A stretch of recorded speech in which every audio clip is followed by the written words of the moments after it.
Hola, ¿qué tal? Mi nombre es Rogelio Ortega Pagaza y en este video vamos a ver el tema de anexos de la cabeza, el cual va a estar comprendido por la glándula parótida y el cuero cabelludo. Bueno, comencemos. La glándula parótida es la mayor de las tres glándulas salivales con las cuales contamos. Su localización es caudal y anterior a la mitad inferior de la oreja.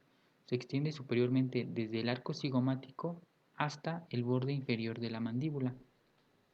Posteriormente se encuentra cubriendo una pequeña parte anterior del músculo esternocleidomastoideo. En esta imagen está cortado, pero seguiría este trayecto más o menos. Y se extiende anteriormente hasta cubrir más o menos la mitad del músculo macetero. También se encuentra superficial a la rama de la mandíbula. Y bueno, también otra característica de la glándula parótida es que va a estar atravesada por tres estructuras importantes. En este corte transversal podemos observar que va a estar atravesándola tanto la vena retromandibular, la arteria carótida externa, como el nervio facial o el nervio craneal número 7. Más adelante los vamos a ver más a profundidad. Ahora, el conducto parótido. Esta es la estructura por la cual la glándula parótida va a transportar su contenido. El conducto parótido sale de la glándula de su borde anterior aproximadamente a la mitad del camino que existe entre el arco cigomático y la comisura vocal. En esta imagen lo podemos observar, cómo sale del borde anterior de la glándula, más o menos a mitad de camino entre estas dos estructuras. Posteriormente atraviesa la cara con una dirección transversal hasta que cruza el borde medial del músculo macetero. Una vez que cruza este borde, se introduce profundamente a través de la capa grasa que existe entre la mejilla y también atraviesa el músculo buccinador, que como ya vimos en los músculos de la expresión facial, es el músculo que comprende la mejilla. Una vez que atraviesa el músculo buccinador, ya termina su recorrido, desemboca en el interior de la boca, cerca del segundo molar superior. Ahora vamos a hablar sobre las estructuras que se encuentran relacionadas a la glándula parótida. Primero hablaremos del nervio facial número 7 o el nervio craneal 7. Este nervio se va a introducir dentro de la glándula parótida y va a empezar a ramificarse. Primero en dos troncos, uno superior, también llamado temporofacial, y uno inferior, también llamado cervicofacial. Estos dos troncos van a seguir transcurriendo dentro del parénquima de la glándula y van a seguir ramificándose, al punto de ramificarse en las 5 ramas terminales del nervio facial, las cuales van a abandonar la glándula parótida a través de su borde superior, anterior e inferior. Para que sea más fácil el recordar las ramas terminales del nervio facial, tenemos esta mnemotecnia: te sigo buscando Margarita Cervantes, lo cual va a ayudar a recordar de mejor manera las ramas. Primero vamos a empezar de superior a inferior: las ramas temporales con verde, T; las ramas cigomáticos, sigo; los ramos bucales, buscando; los ramos marginales mandibulares o mandibulares marginales, Margarita; y por último los ramos cervicales, que es Cervantes. De esta forma poder recordarlos de mejor manera. Bien, la siguiente estructura que se encuentra relacionada a la glándula parótida es la arteria carótida externa. Esta arteria va a penetrar en el interior de la parótida, o bien puede ser que discurra profunda al extremo inferior de esta. En su recorrido vamos a tener que va a dar a la arteria auricular posterior. En esta imagen es esta pequeña rama que vemos aquí, que sale directamente de la cara posterior de la arteria carótida externa. Luego sigue su recorrido y más o menos al nivel del borde inferior de la oreja vamos a encontrar que la arteria carótida externa se va a dividir en sus dos ramas terminales, que son la arteria maxilar y la arteria temporal superficial. La arteria maxilar va a discurrir horizontalmente y profundo a la mandíbula, mientras que la arteria temporal superficial va a seguir ascendiendo dentro de la glándula parótida y va a dar a la rama que es la arteria transversa de la cara, y finalmente va a abandonar el borde superior de la glándula, como podemos ver en la imagen. Ahora, la vena retromandibular es la última estructura que encontramos que se encuentra relacionada a la parótida. Esta vena retromandibular se va a formar de la unión de las venas maxilar y temporal superficial, que son las mismas que en la arteria, pero aquí se unen para formar a la vena retromandibular, y esta unión va a suceder dentro del parénquima de la glándula, y esta vena retromandibular va a discurrir inferiormente dentro de la glándula. Sigamos con la irrigación de la parótida. La irrigación de esta glándula va a ser un tanto abundante, ya que va a estar llevada a cabo por las mismas arterias que vimos que están relacionadas con la glándula. Las volvemos a mencionar, son la arteria auricular posterior, la arteria carótida externa, la arteria maxilar y las arterias temporales superficiales. El drenaje venoso va a ser igual, va a estar dado por la vena retromandibular, que es la que se encuentra relacionada a la glándula. Ahora, la inervación es algo importante, ya que va a tener dos tipos de inervación. La inervación sensitiva, que va a estar llevada a cabo principalmente o únicamente, más bien dicho, por el nervio craneal número 5, por su rama mandibular específicamente, por V3, la cual va a irse en el nervio auriculotemporal. Estas fibras van a formar el nervio auriculotemporal, junto con las fibras secretomotoras, que son las que se encargan de la producción de la saliva de la glándula, la cual estas fibras secretomotoras van a provenir del nervio craneal número 9 o el nervio glosofaringio. Estas son fibras parasimpáticas que se van a mezclar con las fibras sensitivas del nervio craneal número 5 o de la rama mandibular del nervio craneal 5 para formar el nervio auriculotemporal y llegar a inervar la glándula parótida. Bien, ahora veremos el cuero cabelludo.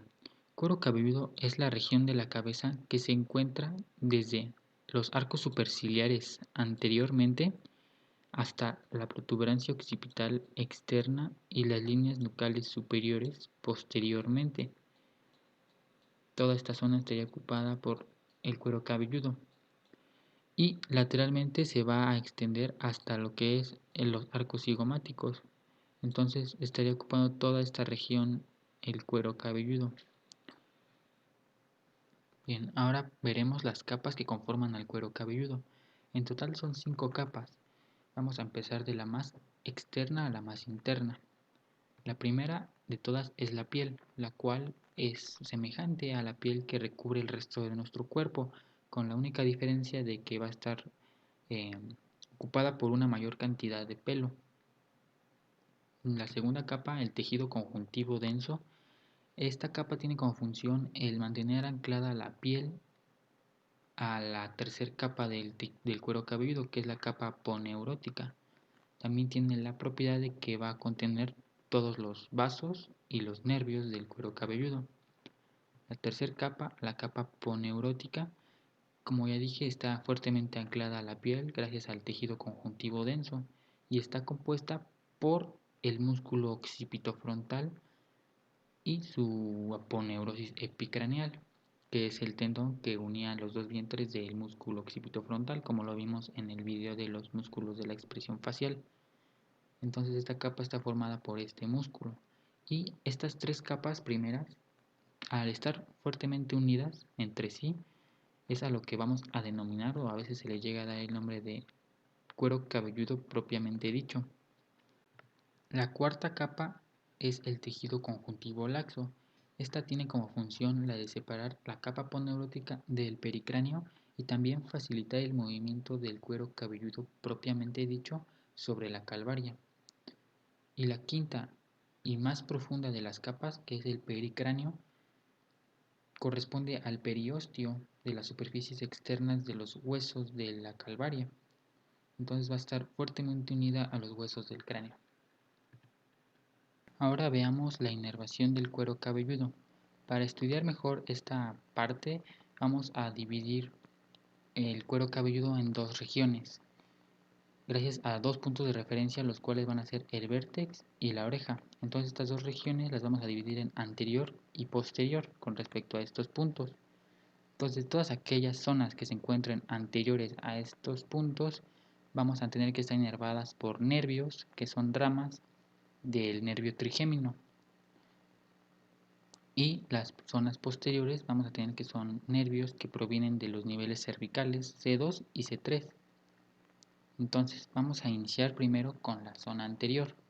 Los primeros son los nervios supratroclear y supraorbitario. Estos nervios son ramas de la rama oftálmica del nervio trigémino. Entonces, el nervio supratroclear va a encontrarse inervando las zonas de la línea media y proximales a la línea media. Y el nervio supraorbitario va a subir por el cuero cabelludo hacia el vértex, inervando todas las zonas. El siguiente es el nervio cigomático-temporal o los nervios cigomático-temporales, los cuales son ramas de la rama maxilar del nervio trigémino, es decir, V2. Estos nervios van a inervar las zonas del cuero cabelludo que se encuentran en la parte anterior de la sien. En esta imagen podemos observarlos. Y los últimos, bueno, el último es el nervio auriculotemporal. Este nervio va a encontrar inervándose toda la zona temporal y la zona anterior auricular o auricular anterior y va a ascender casi hasta llegar al vértex. Bien, ahora pasemos a ver la inervación de las zonas que se encuentran posteriores al vértex y a la oreja. El primer nervio es el auricular mayor, el cual proviene de las ramas anteriores de C2 y C3. Este nervio auricular mayor va a estar inervando una pequeña parte del cuero cabelludo que está por detrás de la oreja. Este nervio va a ser parte del plexo cervical, es una rama del plexo cervical. El siguiente es el nervio occipital menor. Este proviene de la rama anterior de C2. Este va a encontrarse inervando toda la zona posterior y superior de la oreja. En esta imagen podemos observar su recorrido. El siguiente, el nervio occipital mayor, el cual es rama posterior del nervio C2, va a encontrarse inervando la gran mayoría del cuero cabelludo, de la zona del cuero cabelludo posterior, y va a ascender hacia el vértex. Y el último nervio, el nervio occipital tercero, es rama posterior del nivel C3, el cual va a estar inervando una pequeña zona de la región inferior del cuero cabelludo. En esta imagen podemos observarlo.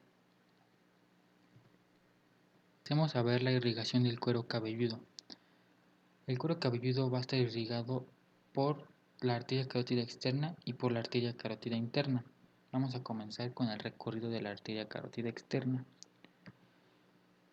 La carótida externa va a dar tres ramas: la arteria auricular posterior, la arteria occipital y la arteria temporal superficial. Las tres van a contribuir a la irrigación del cuero cabelludo en las zonas posteriores. La auricular posterior va a irrigar las zonas posteriores a la oreja. La arteria occipital va a irrigar la gran mayoría de las zonas posteriores del cuero cabelludo.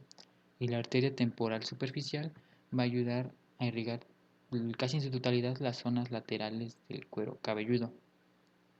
Ahora, la arteria carótida interna va a dar a la arteria oftálmica, la cual va a dar a las ramas de la arteria supraorbitaria y la rama supratroclear.